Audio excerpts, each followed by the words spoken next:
As tribes, we come in and we have a different story to tell. We have a story that we're trying to manage our land that's consistent, to value those things that can't speak for themselves, while at the same time to have an economy that helps us to live in today's society. And it's just, how do we tell that hero's journey through Anchor Forest? And you can frame it that way and said, well, we're at chapter 1.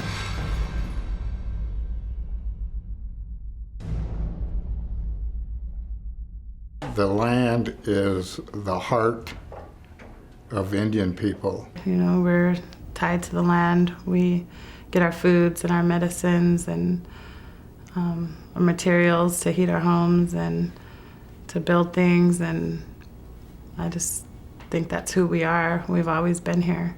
Things will never be the way they were.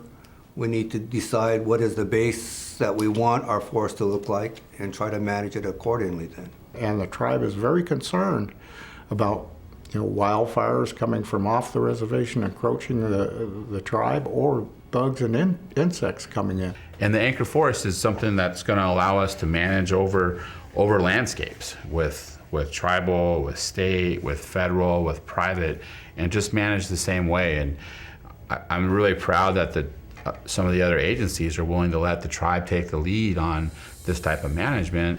And I think that's a unique thing. Our forests are not there just to generate revenue. Our forests are there to provide to our community in a manner that's consistent with those values. So if it's the foods, the medicines, it's the land, it's that message of our responsibility.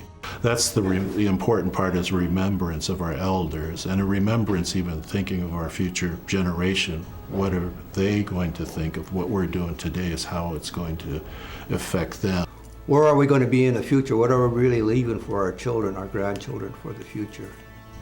And I think that's our struggle today. People think that if they lock the forests up, that they allocate them to non-uses or something like that, wilderness or roadless or those kinds of things, that's going to care for the land, but it's not. What that is, it's neglect. And neglect is not respect. You have to respect the land. You have to care for the land in order to respect it. You don't just sort of try to let nature take its course. Tribes learned that many years ago, that you have to actively manage the resource. You have to actively manage the land. You have to care for it. You've got to respect it.